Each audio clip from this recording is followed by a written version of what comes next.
Welcome to the Confidence Through Health podcast. My name is Jerry Snyder. As a health, wellness, and sports performance coach, my goal each week is to bring you experts to help you take control of your health and build your self-confidence. Thanks for including me today on your journey to better health. I want to say thank you to Social Media Cowboys for sponsoring this week's episode of the Confidence Through Health podcast. If you need help with a website, if you need social media needs for your business, if you need help with AdWords, SEO, all those things that you know you should be doing, but you are too busy to do or you're too confused about, they are the experts that you need in your corner.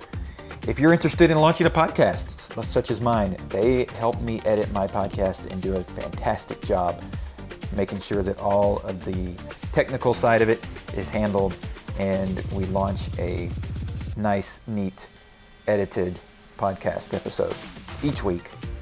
So I want to thank Social Media Cowboys for their continued sponsorship of the Confidence Through Health podcast. You can find them at socialmediacowboys.com, or you can find them as well with other sponsors at confidencethroughhealth.com. Well, thank you, Rick, for being a guest once again on the Confidence Through Health podcast. I'm so happy to be here, Jerry. Thanks for having me. So yeah, you were on, I want to say it was like 2 years ago, and we talked about how to fix your own pain and things like that, and things that people can do on their own. But you've got a new book out, Pain Patterns, and just for people, I'll link that old episode so that people can listen to both of them. But pain patterns and like why we don't have to live with pain, but as we were talking about just before we started recording, like so many people do live with pain. Like what spurred like the new book and like digging deeper into it? Yeah, well, the full title is Pain Patterns, Why You Are in Pain and How to Stop It. Yeah. So basically what happened was I sold my clinic about 3 years ago, and I was seeing more and more people online. And at the same time, I've created these home programs and to help people with pain and answering their questions about how to use the program and get the most out of it. And so, and then at the other same time, I've created this program to teach practitioners how to solve pain. Right. And so there was a portion of that practitioner's training program. It was a neurophysiology paper I wrote maybe 10 or 15 years ago. And I thought, you know what? No one really comments on this. And I think it's like a critical piece of all of this information. So I just thought, maybe I'll make a little booklet out of this. And what happened was, as I was started to develop it, I thought, okay, maybe it'll be 5 pages. Maybe it'll be 10 pages. And then it started happening that the questions and the way I was answering and helping people online was forcing me to focus on helping them in a, of course, non-manual way. Right. And I started to develop this pattern of helping these people that while I used that in my clinic, I hadn't really leveraged that as strongly as I could have. Yeah. And so helping these people online and seeing that I was, being successful with that. And then in combination with rewriting this neurophysiology paper, I realized that these two ideas needed to go together. Right. And so that's what the Pain Patterns book is about. The first part is about explaining how our body is built. Yeah. And why we have pain. Right. And then the second part is the workbook, where it takes people through exercises to solve the reasons for their pain that people are missing. Right. Well, and in the beginning of the book, correct me if I'm wrong, but it talks about the movements that we do, the fascia in our body, or reflexes, and then the associated pain that can or can't be with that if it's operating optimally or suboptimally. And a big piece of that, I think a lot of people understand movement, at least at a basic level. A lot of people probably have an idea of what reflexes are and how you respond to different things that happen. I think a lot of people have no idea what fascia is and how it actually can inhibit proper movement and reflexes if it's not operating properly, correct? Yes. And so to put a little bit more meat on those bones, basically the chapters you're referring to, one is focused on movement, and that's based on Dr. Shirley Sahrmann's research. She's a physical therapist, PhD instructor out of University of Washington in St. Louis. and she's written textbooks and so forth. And so she came up with 3 patterns of movement that almost all people with chronic pain have. Okay. All right. And so I took all of her courses, and that transformed my practice right off the bat. Right. But then there was these other people that weren't responding to that. Mm-hmm. And so I had to look elsewhere. And so that's when I discovered Thomas Meyer's work with his fascia research. And fascia is just basically connective tissue. It connects everything to everything in our body, for those of people who don't know. And so he identified superhighways of fascia that run through our bodies. Well, when I saw his superhighways of fascia, I instantly saw the correlation between that and Dr. Sarman's movement patterns. They were almost identical. Yeah. And I'm just like, holy smokes. And so that helped me, go look further away for sources, because it's like a web. You hit any strand on a web and it's going to affect the entire web, right? And that's the way the body works too. And so this helped me see, I can look down here for a possible solution to this pain.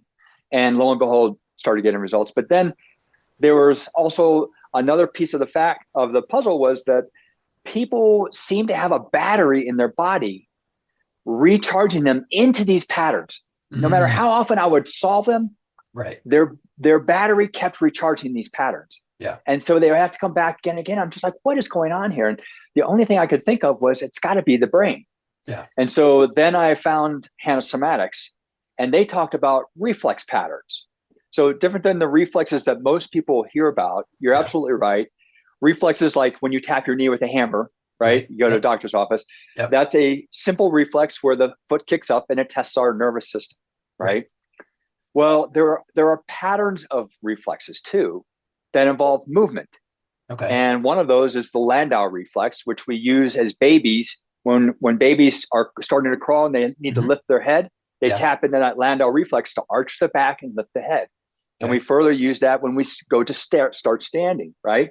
We tap into that reflex to help us stand up. Right. As adults, if we're walking through dark woods and we're a little scared and we hear a twig snap, we instantly come to alert. That's the Landau reflex in place. So there's 2 others. One is called a cross-extensor reflex, and the other is called a startle reflex. Well, it turns out that all 3 of these reflex patterns match identically to the fascial patterns that Thomas Myers found, and the movement patterns Dr. Shirley Sahrmann found. And that's when I put it all together. And so I've been in my clinic using this information to quickly diagnose problems and fix them. And then, and now that I've sold my clinic, it's forced me to do this without touching people. And that helped me hone down into the actual pertinent information that anyone can do to solve their pain. And that's where this book came from. And that's what all of that is about. Right. Well, and it's, and that's why, well, no, but that's why people have, I mean, it's, we commonly hear about referred pain but it's also a reason for why, like, okay, well, my issue is in my knee as far as the pain I'm feeling, but the actual problem is higher up the chain in the fascia, or the movement that's being compromised is exacerbating the pain because the knee's not moving in the proper plane of movement, or, something like that. It's just inhibited, correct? Like it doesn't always have to be like, if the knee is in pain, it's not necessarily always the knee that's the problem. Yeah, especially, Jerry, if it's chronic pain we're talking about, pain lasting more than 3 months, it's almost definitely not in the knee, right? Because our body would have healed that problem all by itself. So if you have chronic pain lasting more than 3 months, that's an indicator that you have something else feeding this area of pain for you that's further away from that area of pain. Yeah. And it doesn't always have to be like physical trauma that caused the pain, right? Like, because you mentioned earlier, like the brain's in control of things, like, and I think everybody, you get to a certain point in life and you realize what stress can do to your life, right? Whether it's because of pulling all-nighters in college, or, difficult relationships, or job stress, or something's going to cause stress that you're going to realize, like, whoa, wait a minute, I don't feel so healthy. It's probably because of all this stuff I've been going through the last week or 2 weeks. But that stress trauma can also last a long time in your life if you don't deal with it, and can manifest in chronic pain issues, right? Exactly. So now you're getting into the fascial chapter. And this is where stress, emotional trauma, and psychological issues come into play for chronic pain. Yeah. And so basically, like we talked about, fascia is connective tissue, Hmm. but there's a certain type of fascia called myofibroblasts, and myo means muscle. Okay. And so these myofibroblasts have up to 6 times the contractile capacity of regular fibroblasts, which are Wow. composing almost all fascia. Yeah. All right. And fascia can contract. Mm. And so myofibroblasts are laid down in mechanically stressed areas of our bodies. Well, one of the most obvious, and now I'm holding up a skeleton for those of you who are listening, you might want to jump Right. on the YouTube. Right. All right. So one of the areas of built-in mechanical stress is where our pelvis meets our lumbar spine, Yeah. because it's a change in curve direction from one shape to a different shape. And anytime Right. you're changing curve shapes, that's a stress point in the body. Yeah. Not only that, we have two large pelvic bones abutting against relatively small spinal vertebrae. Right. So that also introduces another area of built-in mechanical stress. Well, it turns out that there's a large concentration of myofibroblasts in Of this course. thoracolumbar fascia, right? Yeah. So here's where the emotional stuff and the stress component that you were just talking about comes into it.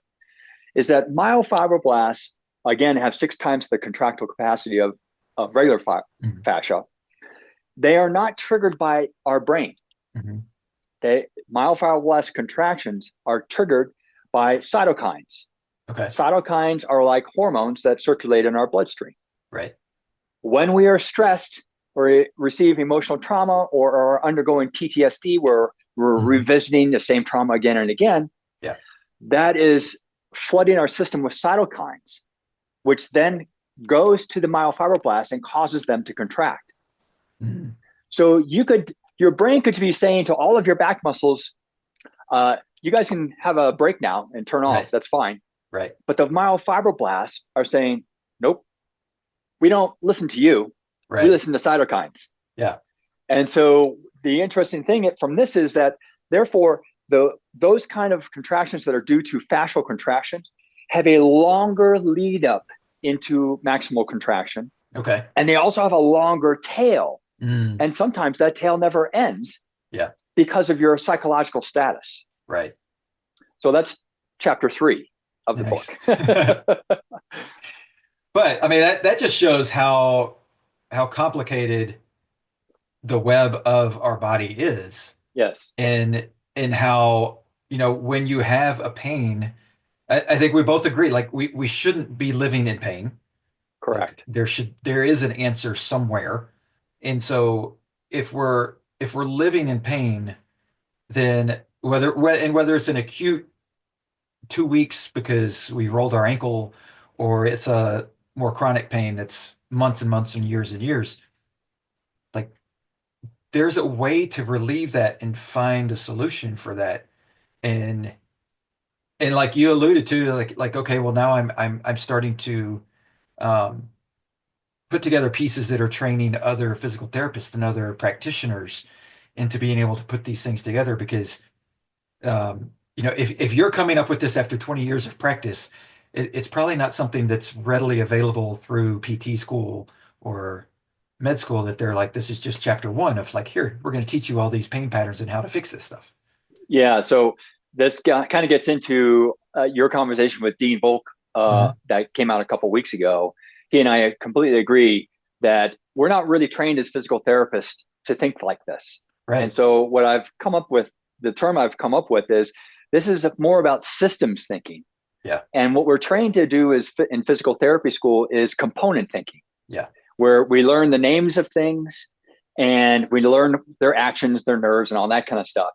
And we have come up with hundreds, if not thousands, of tests to determine which tissues are damaged, Yeah. but we have zero tests that determine why the tissues are damaged. Right. And so component approaches don't solve the whys. They just tell you, yeah, you've got a tear, you've got a disc bulge, or whatever. Right. Systems thinking will tell you why. Yeah. And so this book is about systems thinking to solve your Mhm. pain, rather than Yeah. the way most people are approached in medicine is component thinking. Right. And it is. And the more people that I talk to that think this way, the more like me as an athlete looks at my body and is like, okay, well, yeah, I've got a little pain here, but check everything up the chain that could possibly be leading to that, and the cause Yeah. for that. And it's helped me become more in tune with my body as I'm going through my warm up, going through my exercises. I feel something and I'm like, okay, wait a minute. Like the old me of, 20-year-old athlete in college would have been like, I just run through it. It's no big deal. And now it's like, wait a minute, is this a run through it? Is this a stop immediately? Is this a go get somebody to look at this? Where along the chain is this? Is this something that, I just need to do a little bit at home, just tweaking on my own? Um, and a perfect example of this is it was last fall that I was out for a run. I was dealing with a little bit of a calf issue. I'd been to my PT, got some needling done because I knew it was and they like immediately that helped.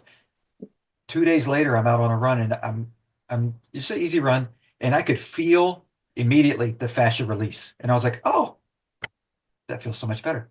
Like I could feel it, the external part, not the muscle, right? But the external part, I could feel it along the side of my leg just release. And I was like, oh, the tension's gone.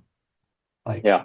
Yeah. and I don't know, I couldn't point back to exactly what it was that I was thinking in the moment that relieved that part of my brain that said, oh yeah, hey, relax, everything's fine. Um, but noticeable difference in my performance, from that moment. Um, and I think that's something and you probably agree, and you've probably seen this, is that the inability for people and patients to be in connection with their body. Well, it's not only patients. I don't expect patients to be in connection with their bodies because Yeah, they haven't studied the body to right, understand those connections, right? right. But what is happening is that because most medical practitioners are not systems thinking, Mm, they're not testing the things, and they don't understand what the implications are mm, of. No one's mapped out how an ankle can feed into sciatic pain right. or back pain, neck pain, or even Mm, headaches. yeah, That's what my book is kind of showing people, how this works through the body. right. And so, and that's what I spent the last roughly 30 years of my practice doing, is mapping these things out. And I see, so, you know, uh, for instance, your fascia issue Hmm. in your calf, was that due to which side was it? Your right side or your left Right side? side, right side. Okay. So does that necessarily mean that you have a problem in your right side? No, No. It could mean that you have a problem in your left side, yeah. and that it's manifesting in your right side because of a Hmm. compensation Right. issue, right? Yep. So, but a lot of people don't understand how to test for that Yeah. and how to figure that stuff out. And it's really simple. Hmm. And so this is what I see lots of patients who have been to lots of other practitioners, and the the consistent response is, no one's ever looked at me like this before. Hmm. And it's because it's a systems approach rather than this Right. component thinking approach. Right. But it has to involve testing. Yeah. If you don't test your body and just throw exercises at it or treatments, you can't, even if they help, you Yeah. will not have learned anything, Right. right? About Right. why it happened in the first place, so you can Hmm. avoid that in the future. Right. So I feel like this is really missing. And yes, all medical practitioners are testing, Sure. but they're component testing. Hmm. They're not systems testing. Right. And this is where I think this is why we have, according to WHO, World Health Hmm. Organization, over 620 million people walking around with back pain right now in Yeah. the world. Yeah.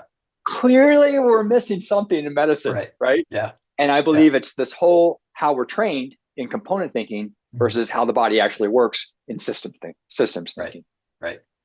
Well, and lower back pain, I mean, that's got to be one of the higher up issues that if you take the acute injury out of the picture, like lower back pain has to be one of the more chronic issues that shows up in a PT's office. Yes. Um, And you I know, say chronic back pain is so common because it's so commonly misunderstood. right. That chronic back pain is a response to other forces acting on the spine Yeah.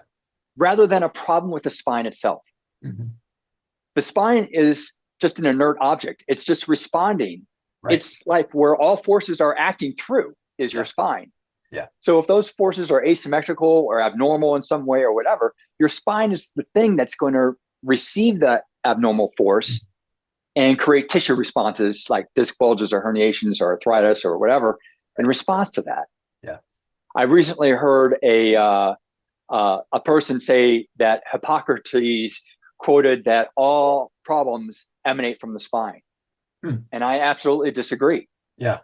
All problems end at the spine. They don't Yeah. start at the spine. Yeah. And so Hippocrates didn't understand the body from a systems point of view. Right. So yeah. Anyway, went off the rails on that one. No, but it's funny because I remember having this conversation with my sister years ago, because she was going through some pain, and it was actually at one of our other sisters' weddings, and we were just chatting, and she was asking me, she was like, "Oh, I've got this pain, and I don't know. I mean, I guess I need to go to a doctor." And I was like, "Oh, okay, well, have they, and it was, I can't remember where, but it was upper body. It was, I can't remember if it was a back pain or if it was a shoulder or something, um, but I was watching her, and I'm like, the way she was standing, she was like, you know, cocked a little bit and not standing straight. And I was like, oh. I was like, well, when you go, make sure that they look at your ankles and look at da da da. And she was like, I don't have any problem with my ankles. And I was like, yeah, but you're not standing straight. So Yeah, there's you do. something is wrong somewhere that's like Yeah. leading all the way down. And then of course, when you're off, like you don't real most people don't realize the nerve channels and the things that they're interfering with when they don't have proper posture. Yeah. And it may not be something that shows up immediately, but it could be one of those things that like just enough pain, a little bit pain, a little bit of pain, years and years and years, and all of a sudden I can't walk anymore because it's too painful.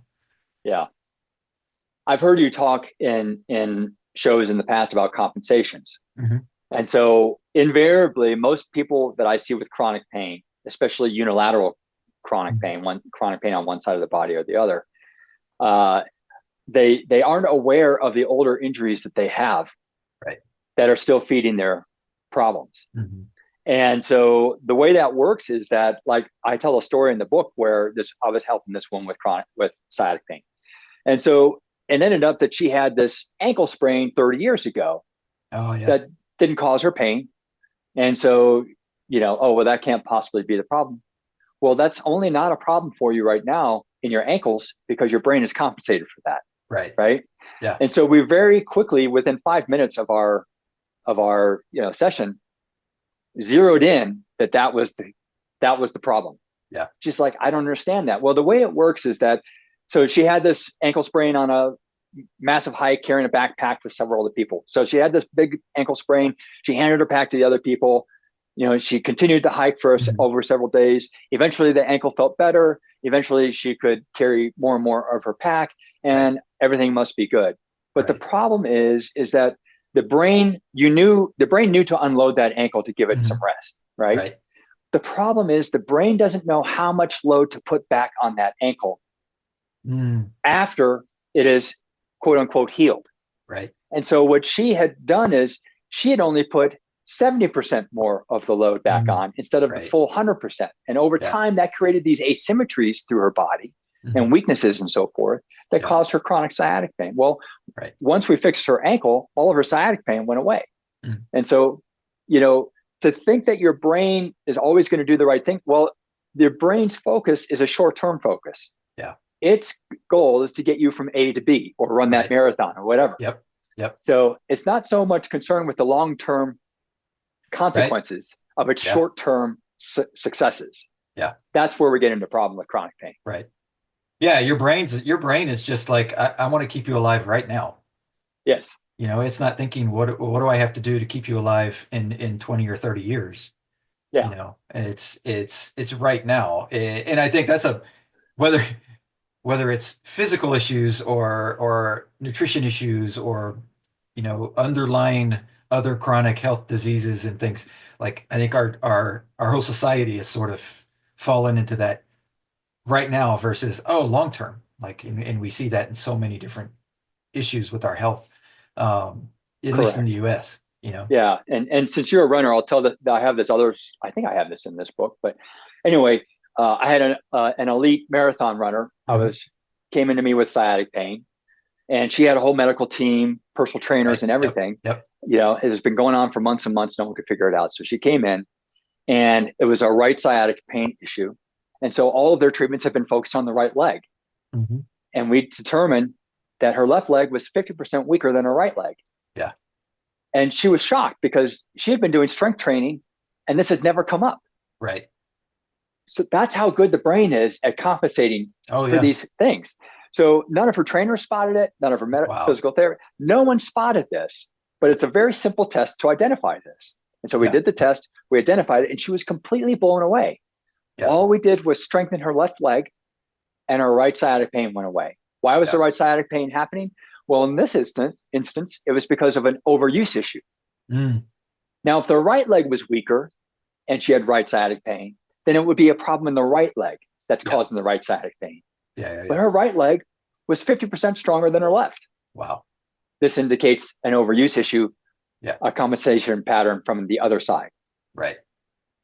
And that's something that like we all probably have heard or know that like, okay, I have one dominant side, one side stronger than the other, one has more range of motion, like don't ever ask me to throw a ball with my left hand because it looks ugly, right? Like because I'm right-handed and I just grew up throwing right-handed. And, things like that.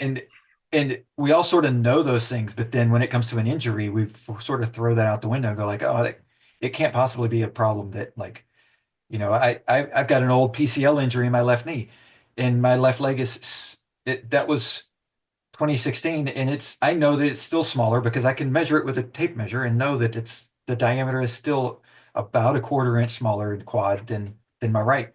And so yeah, when I have right leg issues, I know for 100% it's compensation because my left is not strong enough, my right's doing all the work. Good for And you. like, and so I'm like, oh my gosh, okay, I got to back down a little bit more.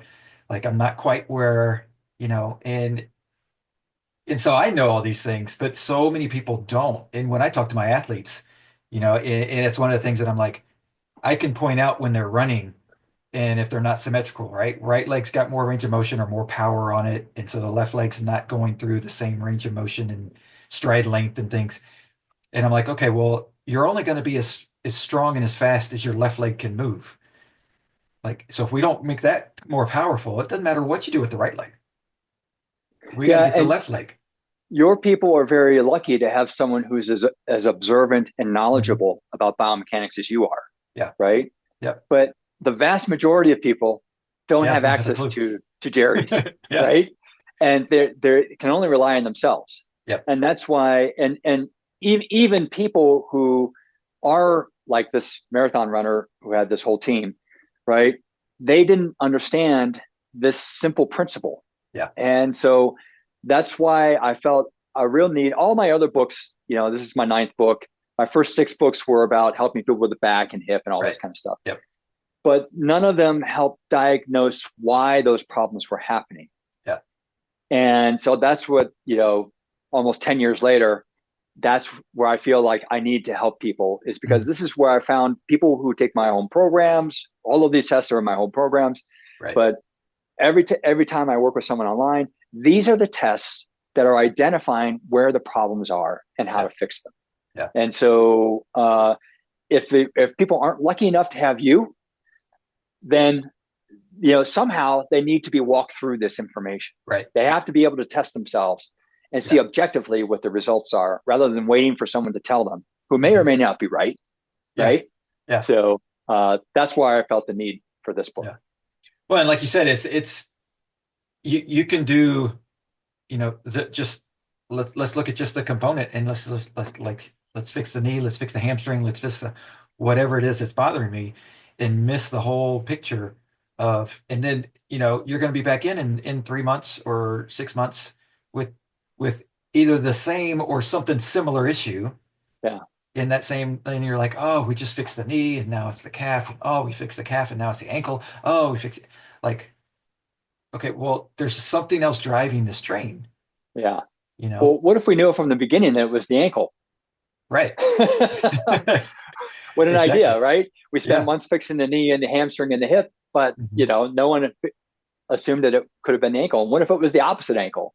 Right. Yep. And so I make it very easy to figure all of these things out. Yep. And so you're not wasting time, you're saving so much time. Mhm. And so many people are just have they love the aha moments like, Right. Oh, I get it. Yeah. Especially when I take out my skeleton and I explain this is how Yeah. that ankle sprain is working through your body to create your Right. sciatic pain. Yeah.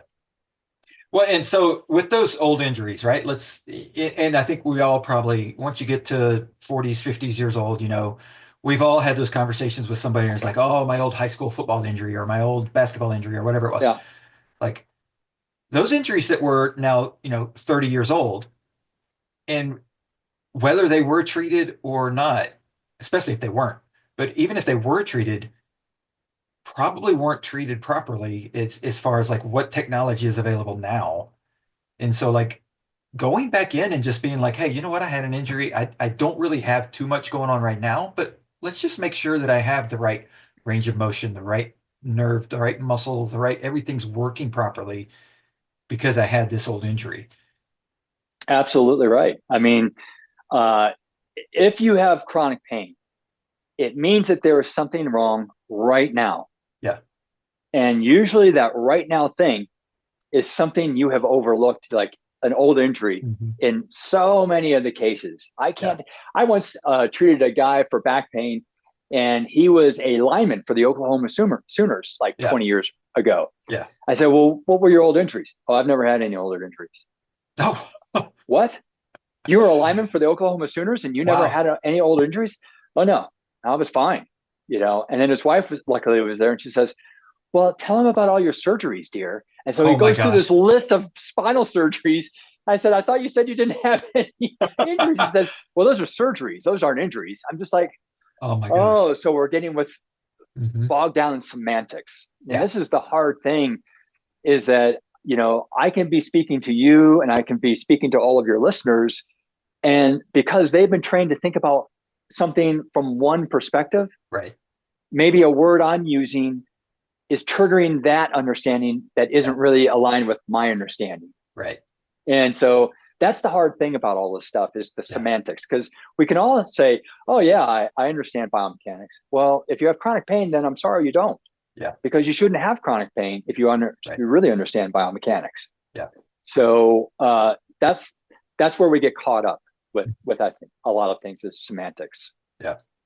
Well, and that is something that like in people's memory, of course, is often just you forget Yeah. little bitty injuries here and Oh, yeah. there, and because at the time, maybe they weren't significant. I stepped off a stair and rolled my ankle, but it didn't really inhibit me after 2 or 3 days, and so I just went on with life.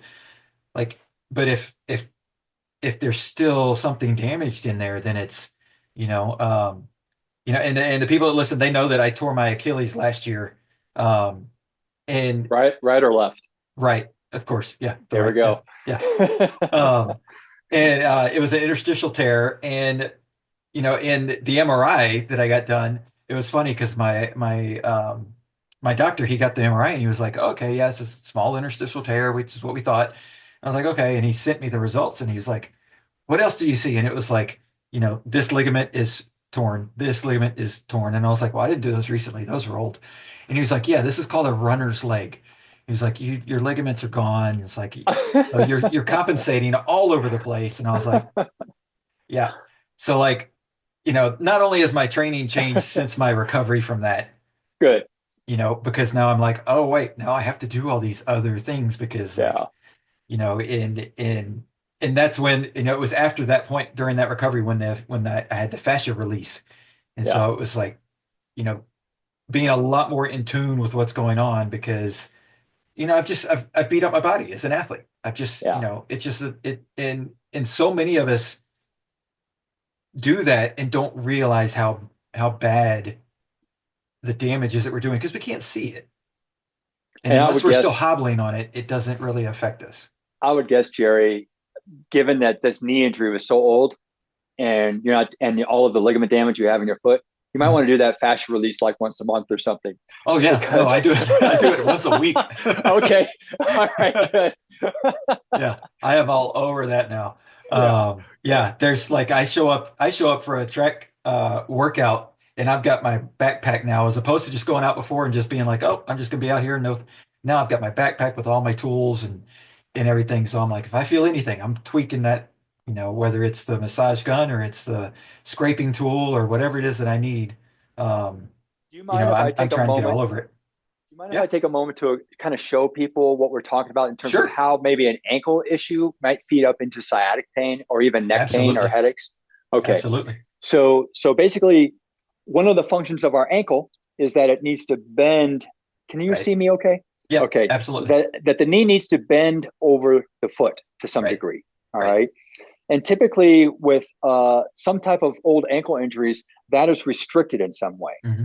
And so when the knee is restricted from going over the foot and ankle, and the ankle is able to bend, then one of two things can happen. The force of that knee going forward has to go somewhere.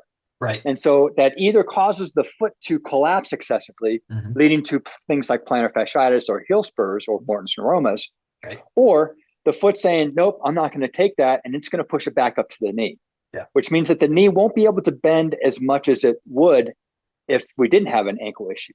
Yeah. Well, it turns out that there's a muscle behind the knee called the popliteus muscle. Hmm. And when the knee is held in more extension than it should be, that popliteus muscle guards against knee hyperextension. Hmm. And so that gets irritated. And the popliteus muscle also controls rotation of the knee. Right. It goes from the inside to the outside across the knee like this. Yeah. And so when it gets in spasm because the knee is locking too much, then it locks the knee into a rotated position, which makes the knee painful. Yeah. All right. But also when the knee is unlocking or locked backwards or not bending as much as it should, it turns off the gluteal muscles in Hmm. the butt. So the butt muscles are really important because they attach from the sacrum to the hip joint here. Yeah. And so if the butt muscles aren't firing the way they should be, one of their main roles is to control tracking of the hip bone Hmm. in the hip socket. And so what happens is something develops called an anterior femoral glide syndrome, which means that the femur head is gliding forward in the hip socket, which then impinges labrum and arthritic issues in the hip, causing groin pain or labral tears. Right. But also because the IT band is coming down over the side of that Hmm. greater trochanter of the hip bone, there's a bursa underneath there. Well, the bursa is being placed in the wrong position, which then leads to bursitis issues. Right. All right.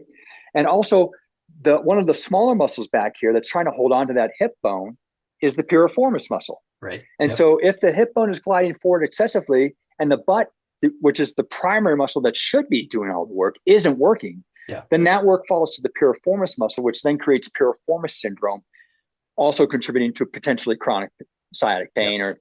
or Yep. SI joint pain, things like this. Yep. So now that ankle issue has wound through your body in this leg. Hmm. And what also happens is, as a result of this, the brain says something's wrong over here. I need to get off of that. It's like if you had a Yeah. pebble in your shoe, Right. your brain's not going to make you weight bear hard on Yeah. that pebble. It's going to Hmm. get you off. Well, it does that by lifting that side of the pelvis. Yep. Well, the muscles that lift that side of the pelvis also attach to the rib cage, Hmm. which then also pull down the rib cage. And this creates a side bending problem, Right. is what I've termed it to be. And usually the easy way, and I show you this in the book, an easy way to determine this is if you take off your shirt and you take a picture of your back, you'll see a Yeah. larger crease on one side than the other, Yeah. which is indicative of a chronic side bending problem. Hmm. All right. And this also relates to the cross extensor reflex pattern in the book too. Yeah. So now this pattern now, the side bending pattern compresses neural tissue Hmm. between our vertebrae. It also Right. comprises the discs. Yep. Or compromises the discs. So we can get disc bulging, disc pinching, nerve pinching, all sorts of things happening, which creates sciatic pain, Right. which then feeds down the body, Hmm. right? Yep. And so if you go to most physicians, they'll say, oh, you've got sciatic pain, it's coming from the spine. Yeah. Well, that's only half of the answer. Right. Of course it's coming from the spine, Yeah. right? Of course. But why is it coming from the spine is Yep. really what you have to be asking. And Yep. it's usually from this type of stuff. Hmm. Now, the other consequence is that and this is what may be happening in you, is that, oh, I've got a problem over in this ankle. Yep. So I'm going to just load up this other side. Yeah. That's my solution. Yep. Right. Yep. And so what happens is that this side gets overused and you get all of this chronic breakdown of these tissues over here. Right. And the source of it is over here. Yep. Though. Yep. So this is how ankle injuries can wind through and create problems in the knee, the hip, the SI joint, the piriformis, the sciatic pain. It can cause back pain, I can show you how that relates to chronic neck pain and headaches if Oh you yeah. want. But that's how the body works. Hmm. And this happens not in a day, it happens Right. over months and years. Yep. And so that's why it's so hard for people to identify, oh my gosh, I've got chronic pain. But you can't possibly be due to that old injury. It Right. absolutely is due to that old Yep. injury. You know, Yep. these Yep. patterns don't happen in a day, right? Yeah. Yeah. It takes time for your body and brain to figure this stuff out. Yep. Yep. So that's how it Well, and happens. then on the chronic side, when it's 20-year ago injury, and you add on the fact that, over those 20 years you put on an additional 20, 30, 40 pounds, and so your Yeah, center of gravity in weight bearing is now completely changed, and absolutely. and you're weaker as far as muscles versus where you were then. Like, there's a lot that goes into when you wake up one morning and you go like, oh my gosh, I can't move anymore, Yeah. because you've tipped the scale so much that it's like, okay, you've been fighting it, you've been fighting it, and now my back's going out and I can't get out of bed. Yeah. The way I explained it to one of my patients was, you were born with 20 crutches and you've just broken 19 of them. Yeah. Right. So Yeah. now we have, because your body has so many redundant systems in it. Yep. That's how it Yep. can get away with all of this stuff. Right. Because your focus as a human is to get from A to B, Hmm. right? Yeah. Not how you're getting from A to B. Yep. And so, we have to rebuild those crutches. Well, it's a Yep. lot faster and easier if you can just simply test your body and know where the broken parts are. You Yeah. can fix those so much easier rather Hmm. than throwing spaghetti against the wall and hoping that something works. Right. Testing is key to Yep. understanding what's wrong with the system, where it is, and how to fix it Yeah. quickly. Yep. Well, and I love the way you just put that, because it's one of the things that I do with my athletes the first time I see them, and it's like I'll observe them. They'll do a little warm up so I can see, okay, where the breakdown as far as their running form, and how do we get this more efficient, and what issues are we dealing with. And then I do this on the track, so it's flat surface, no obstacles in the way, but I'll have them jog maybe 30 to 40 meters. The first two or three, they get two or three steps, and then they got to close their eyes. And they're trying to stay in their lane, right, straight down. And very few of them do. Yeah. And I've had Well, I people that hope have this is gone on a like, track and not this on is a on a trail. track where it's completely flat. Yeah. Yeah. And I'm there to go like, wait, open your eyes. Like, you're way off Right. track. But like, I've had people go 3 or 4 lanes over, and they think they're going straight, and so I tell them like, well, your eyes are always going to make you go straight, right? So your body's going to go A to B. Your eyes are always going to go straight to where you want to go, but your body is fighting all this inefficiency movement that's going side to side, that when you close your eyes, it directs you where else. And I'm like, those are the things we got to fix so we can be more efficient.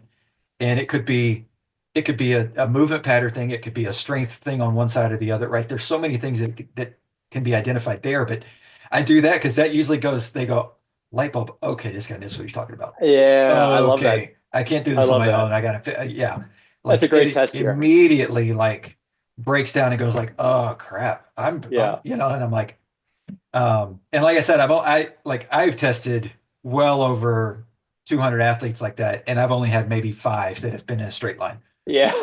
like the first Yeah. time. Like, everybody's Yeah. got those compensation patterns for one reason or another, and Yeah. Yeah. and and yeah, until you identify that, and if you've got chronic pain, until you go and identify, right, where is the true root for this coming from? Right. So from Like, that test, that's showing a gross biomechanical dysfunction, yep, right? yep, And so then how do you drill down into finding precisely where the problems are? right. So what I do is like I go through walking. Like, first we're going to look at your feet. Then we're going to do a drill where I have you lift your knee all the way up as you walk, so that I can see, like, is your hip putting your knee side to side or something like that, And so I look at, and they're like, what are you looking at? I'm like, I'm looking at, just this joint to see, is this where the breakdown is? Where's the next piece? And it could be a joint thing. It could be a muscle thing that's not, like you said, in anybody that's been around runners, whether it's a coach or especially distance runners, whether it's a coach or a physical therapist or anybody dealing with them, knows that they don't use their glutes well. Like, absolutely. If a runner has a leg problem, it almost a distance runner almost immediately the number one thing is, okay, well, your glutes aren't firing properly because they're not strong enough and they're not working right. And so that's led to blah, blah, blah, blah, blah. You know, and so that's a lot of where, you know, I wind up is, okay, well, Right. let's do drills to get this firing. And of course you tell a 14-year-old boy, I want you to run 100 meters. And the whole time I want you to think about firing your butt muscles. And they look at you like you're nuts and they can't stop laughing. And, you know, and I'm like, and they're like, how do you do that? How do you run and think about firing your glute muscles the whole time? And I'm like, you continue to try. And then once you do it, you'll go, oh, that's what he's like. You can get that Well, connection. And then it's a difference. It's a you know difference what I maker. found, Jerry, is that most runners, the act of running almost forces the glutes to turn on. Yeah. If the glutes aren't turning on, it's usually due to something else other than their running or Hmm. in addition to the running. And what I have found, it's walking, Hmm. because we typically walk much more frequently than we run. Yeah. Right. Yep. And so a lot of the poor performance of glutes is really housed, I found, in the running. Yeah, I'm sorry, in the In the walking. walking habits Okay. of people. And Yeah. so no one got out of my clinic with any pain from their rib cage on down to their feet without Mhm. learning how to walk correctly.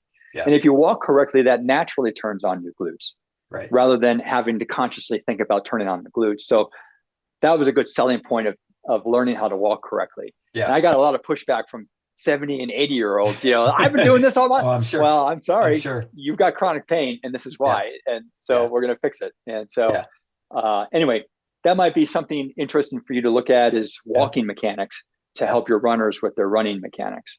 Well, and that is the first thing I do with all of them is like, I'm going to teach you how to walk right before I can teach you how to run Yeah. right. And it's twofold. One, because I know it works, but two, because like it's really hard to yell at somebody while they're running and get them to correct what they're Yeah. doing. You know, it's like, Right. do it while you're walking. Yeah. You know, and then you just translate that into a faster, quicker movement through the range of Yeah. motion. And you know, but it's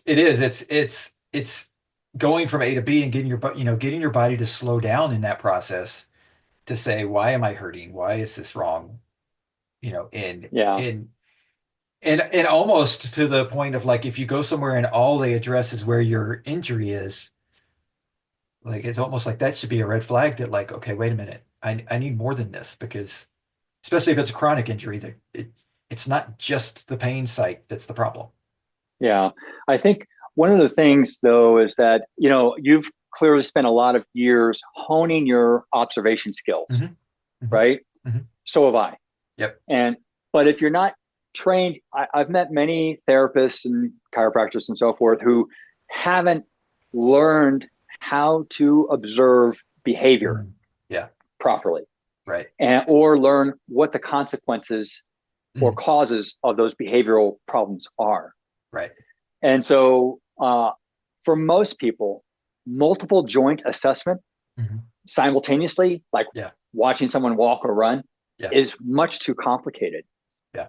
And so, like in my book, I narrow it down to isolate an ankle, a Hmm. knee, a hip, and Hmm. things like that to understand more precisely where that problem is. It takes a lot of the guessing out of it because, Right. I mean, you know, you're highly skilled, right? Yeah. And but most people just don't have that training, Yeah.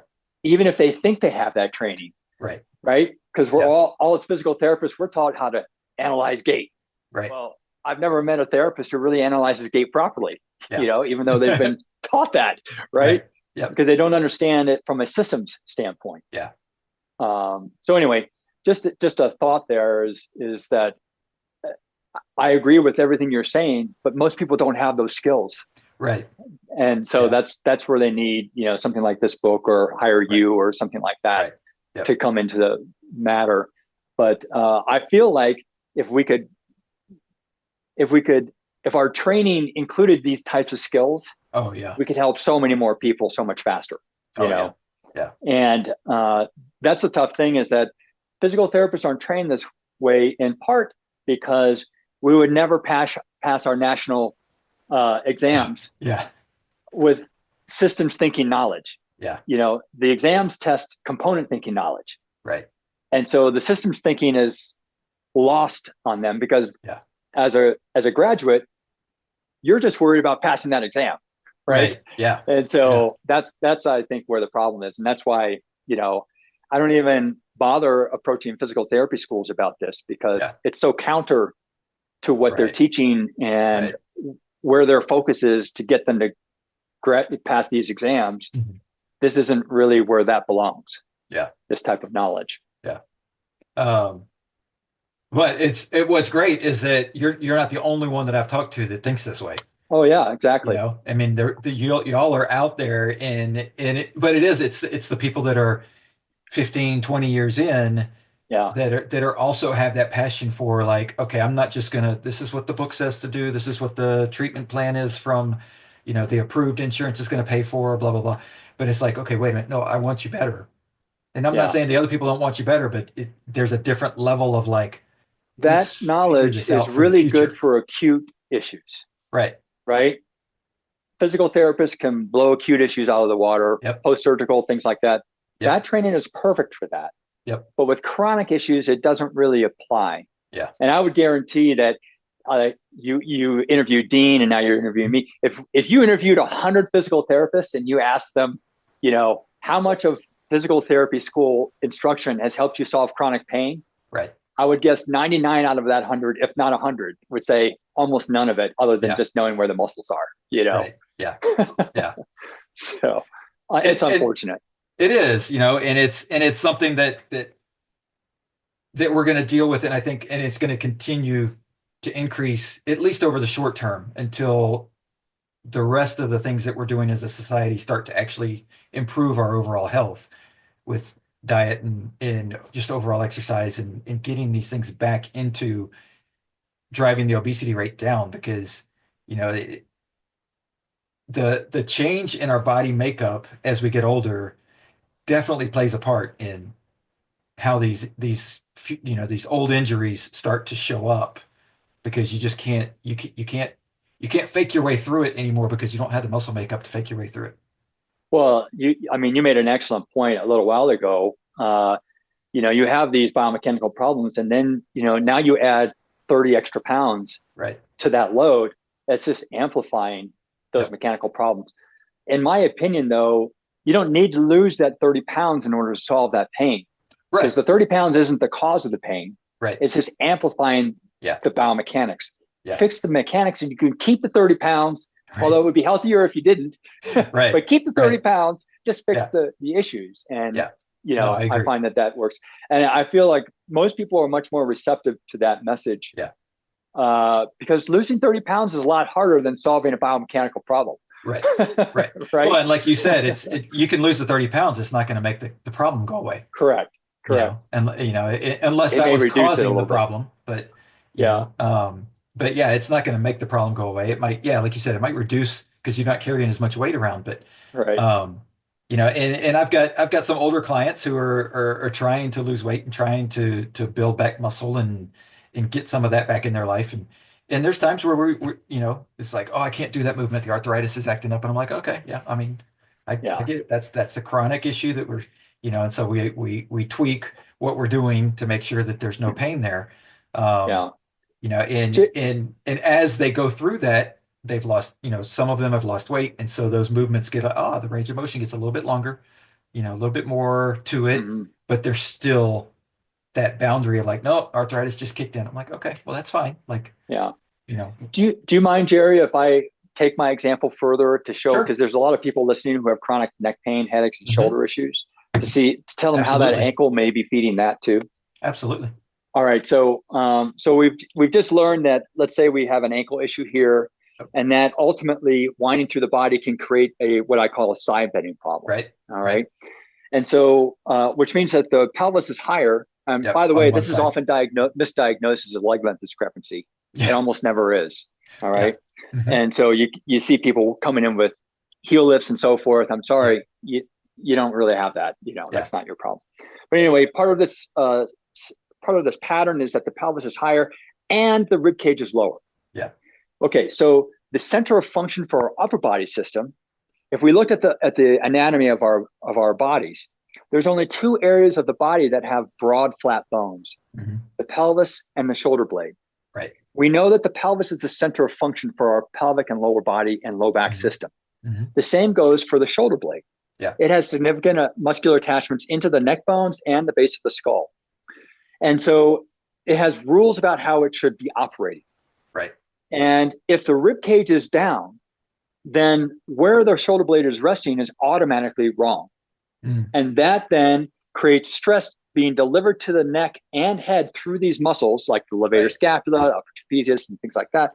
So that's delivered through these muscles to the neck, which then causes the cervical spine to be compressed, Right. side bent, or rotated to one direction more than the other, Yeah. creating this asymmetrical, neurological symptoms, headaches, migraines, and radiating symptoms down the arm.